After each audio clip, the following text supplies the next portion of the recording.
Happy Monday, Therapy Flow Facebook community. You're getting our first live back in 2 weeks since Corey and I have been together. He took some vacation, I took some vacation. Hopefully, you get a little bit more energy out of us today as a result. And we're here to talk about a really, pertinent and exciting topic, and it's probably stacked on some of the topics that we've done even in the last couple of weeks here. And it's really the conversation on when is it appropriate to raise your rates. And we are taking this from a marketing and business development perspective, not an emotional perspective. And I think that's a good distinction. Not like your self-worth or your the rate that you want to charge. Like how should you know how much you should charge? That's not the answering the question. We are tactically answering the question: what does it look like to raise your rates? When do you know that you can do that? And when shouldn't you do that? What mistakes should you avoid when you're trying to tactically be successful to that new rate you already know? So we're assuming you know what your rate is, that rate that you want to charge, and we're here to help you navigate when to make that transition and be successful at that. And maybe you can implement it right away. Maybe you have some things to prepare before we go in, before you do it for yourself. Yeah, I love that distinction. I think oftentimes, especially if we're newer in business, um, we tend to try to look at things a little bit emotionally, or we just don't know how to base our decisions. And so oftentimes I think what a lot of therapists do, they either go backwards from the income that they need. So they say, I need to make $130,000 this year. And so this is the rate I have to charge if I work this much, if I do these many hours, if I do this, and if I hit all my milestones. Or the other way that they do it is they look at all the therapists around them, look at the rates, and just pick a number somewhere on the spectrum from the rates that they have access to, or the rates that they can see. And so what we want to do is avoid that decision. And I'm going to say something that might annoy a lot of people here. So if we are like a small business, we kind of have to take the pride hat off and say, no one cares about me or knows about me until I can communicate my value. So one, we should establish and know how to communicate our value. I'm just going to kind of compile all of this into like, I should know how to market and sell myself at a rate before we make a decision about changing our rates. So I should know how to market and sell myself at a rate. And then once you get comfortable at that rate, I might go kind of quick through here, Josh, and then we can kind of elaborate or expound a little bit more. Please. Once you establish a rate and you can successfully reach that rate, or you can successfully communicate to acquire that rate from your clients, then what you can do is say, once I'm 80 to 90% full, my time is full, you now have sort of proven to the marketplace that you are worth that rate. And so you can successfully say, I am now worth a little bit more. So it doesn't really have much to do with like education. It doesn't have to do with credentials. It doesn't really have too much to do with process, unless your process is informing or improving how you're communicating the value for your practice. And so if you ask me, that's one of the biggest things you can do is take a look at what you can sell. Take a look at how full are you, and have you proven that you are now worth that amount? And then I would also say that if you're a small group practice owner, if you, there's kind of the saying that might be confusing to solos versus groups. For the small group practice owner out there that's watching this, if you're a solo, don't listen to this part. Fast forward just a couple seconds. If you're a group, there's a saying that you can't make money if you're busy working. And so in a lot of ways, you have to reduce your hours so that way you can spend time on the business growth activities that are needed to really make bigger money. So welcome back, solos. So those are really the big bullet points, I would say, when looking at raising rates. Yeah.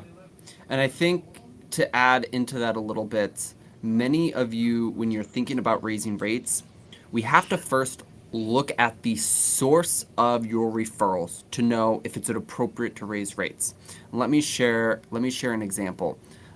When I'm in the middle of purchasing a new floor for my place, new flooring, right? before I'd never purchased a floor before, and so I'm purchasing this item for the very first time. And I chose the style of floor that I want, right? So that would be someone choosing the style of therapy that they want. Do they want a talk therapist? Do they want a physical therapist, right? Like what will meet my needs? Just run with me on this analogy.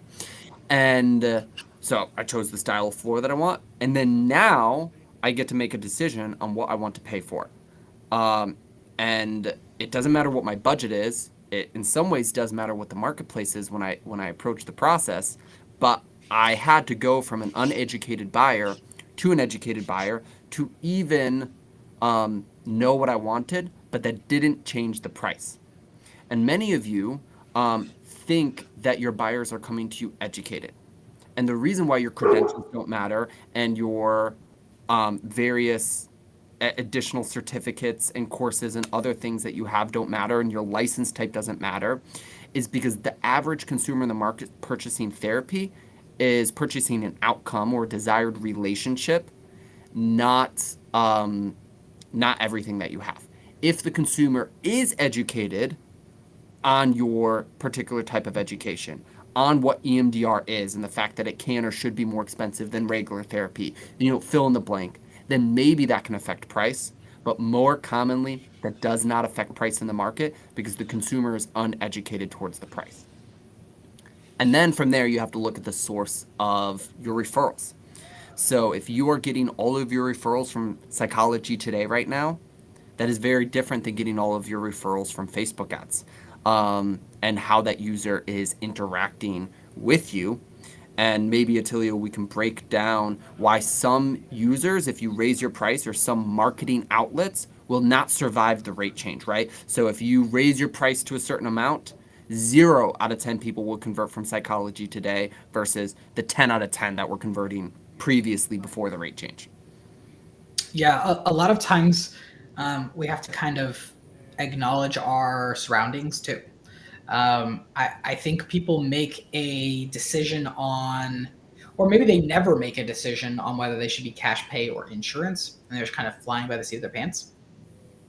And in a lot of cases, like looking at reimbursement rates, looking at what practices survive in your area, like do cash pay practices ever get as big as you want? Maybe you only have one example of a cash pay practice in your area or in your state that is exactly where you want. And so maybe it's, maybe cash pay practices don't survive in your area. Maybe insurance pays out really well, and maybe you just need to make a decision on that. Or it's also possible that cash pay can survive in your area, and it's very successful in your area, but it's maybe only for a specific subset of people. And so, in a lot of ways, like looking at your surroundings, making a good decision for yourself, and then looking at your marketing outlets, like, are these people coming to me educated? In Psychology Today, I'll tell you what I did, and I'll tell you something that I think we've seen. It stands pretty true. When I was looking for a therapist a couple of years back, I went to Psych Today. I pulled up like 20 profiles of therapists that I thought might have been a great option for me.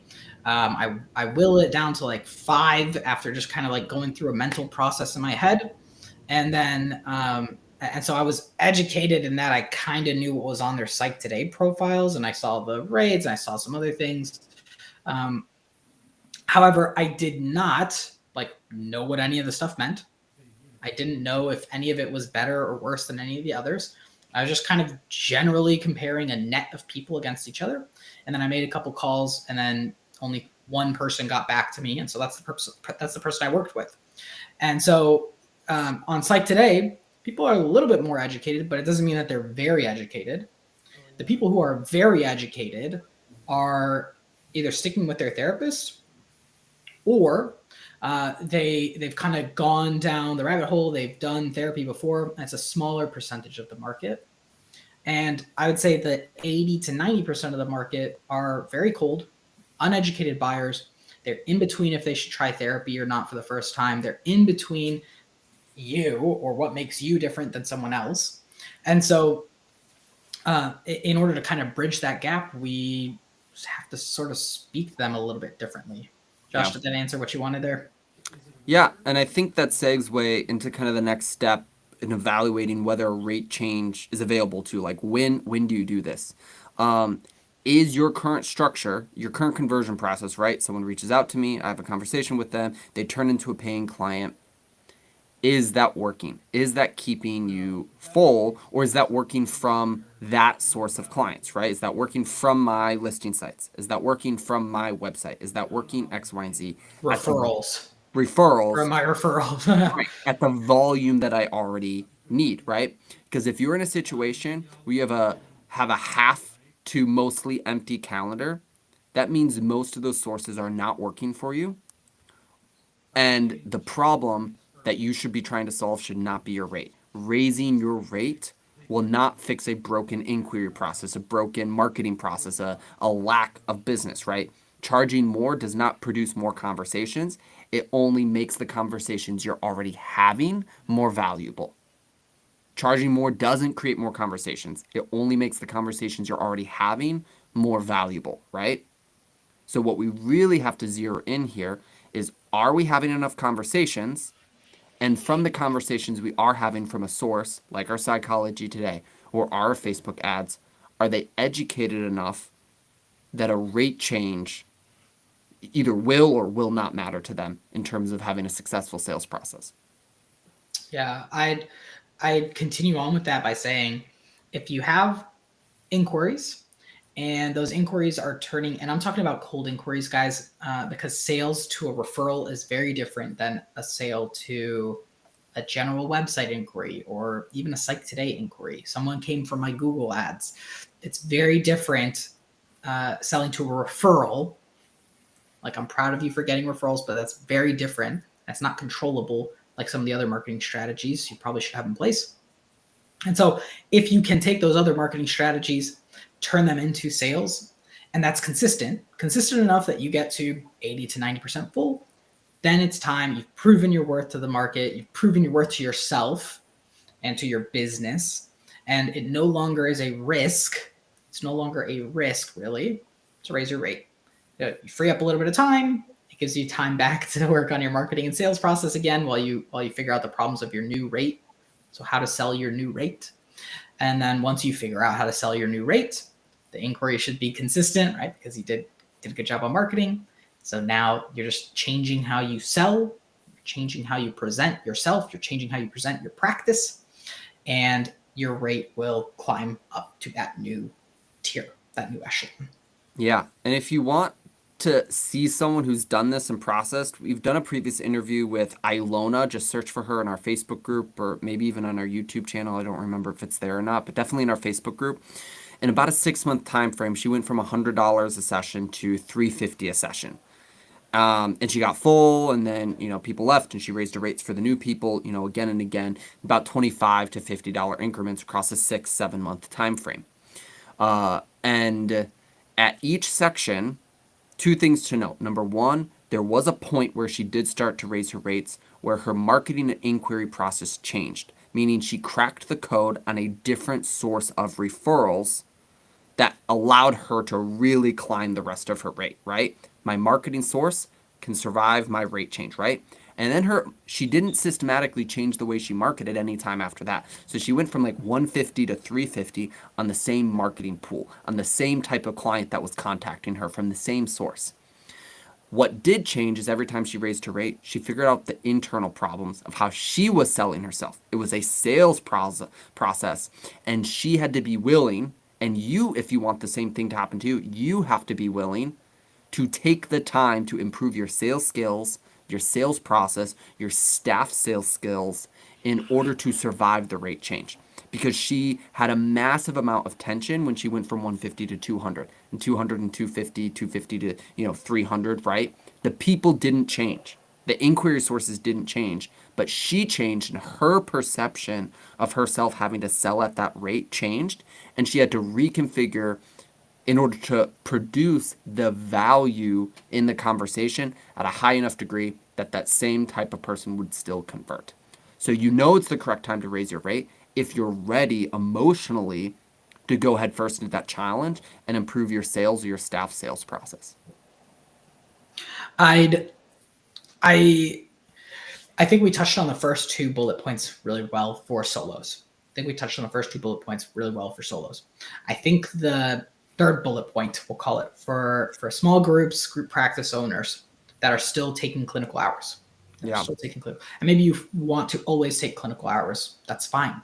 It's your business. You do what you want with it, right?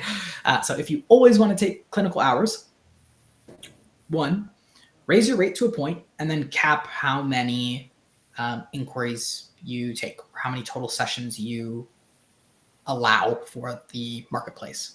A hack for that, just set the availability in your calendar, the total number of sessions per day, and just never exceed it. Your admin will never see that there's more sessions available, and you will never book anything because it will already be pre-booked. Okay. Yeah. So do something like that.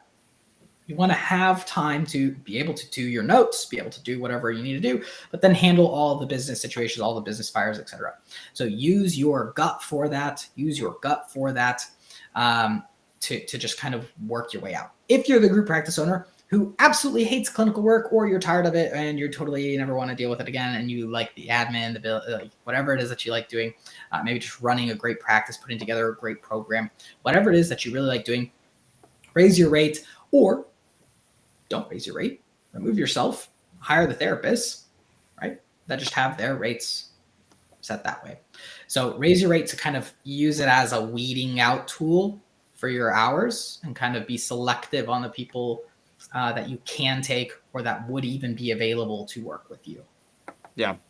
And I think we've inadvertently answered the don't raise your rates if, but to get really specific on that, don't raise your rates if you haven't cracked the code on a marketing segment. Don't do that at the same time, right? You're not supposed to try and crack the code on marketing and build a marketing machine and raise your rate at a rate you've never sold before at the same time. And I want to be really specific and explicit about that, because we see that as a mistake happening often is, oh, I'm doing all of this new marketing activity. I've launched these Facebook ads or these Google ads. I've started networking with doctor providers, right? And you get the phone calls, and then you also try and sell all of those new leads at a rate that you've never sold before, right? So it's really hard to tell, are you experiencing marketing problems and people problems from your marketing? These people aren't qualified. Or are you experiencing sales problems, right? So you take, oh, these Facebook ads are converting at $100 a session, right? I'm going to get Google ads up and running, and I'm not going to go to $200 a session.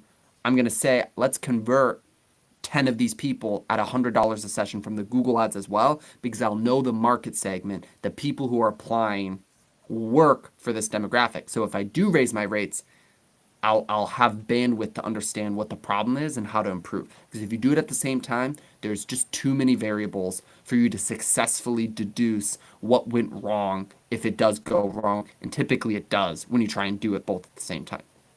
You know, I forgot about something until just now, but I think it's immensely important for this. I think something that's like, to blend this a little bit here, something that's really, really important.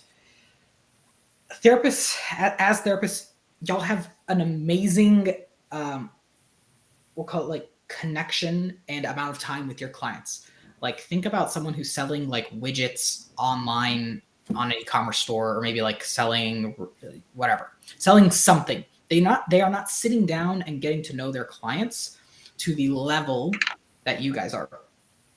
And so I think something that separates the low earners and the high earners is the ability to understand pains, fears, and identify goals and like successful outcomes that your clients want. What are their problems when it comes to therapy? What are their this, that, and the other?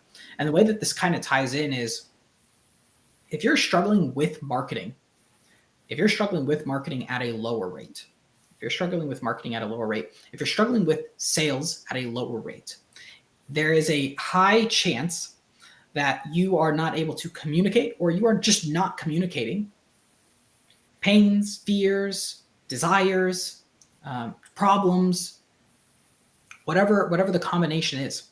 I bring this up because we just spoke about Ilona a second ago, and what Ilona did and what she continues to do, she's great at this. She's great at revealing dream outcomes, fears, pains, problems, and she's great at solving those problems. And so the way that these conversations have changed and the way that the mindset has changed is her value is directly proportional or directly related to how in touch with her clientele she is. And so I would say if and how open and available is she at describing that information. And so to kind of work your way up, to kind of pull this together here, to kind of work your way up, you sort of simply need to like just get that data and figure out what kinds of things is connecting with your audience and marketplace. It's a lot simpler to take baby steps up. Take baby steps up, move one side of the ladder up, move the other side of the ladder up, move one side of the ladder up, move the other side of the ladder up, than it is to just try to change everything and make it all work. To just try to change everything and make it all work. There's kind of like a critical mass that you have to hit at each little stage. It's truly the difference to being, I have 5 gallons of paint and I'm going to splash it up against a wall. You might get a lot of coverage, right?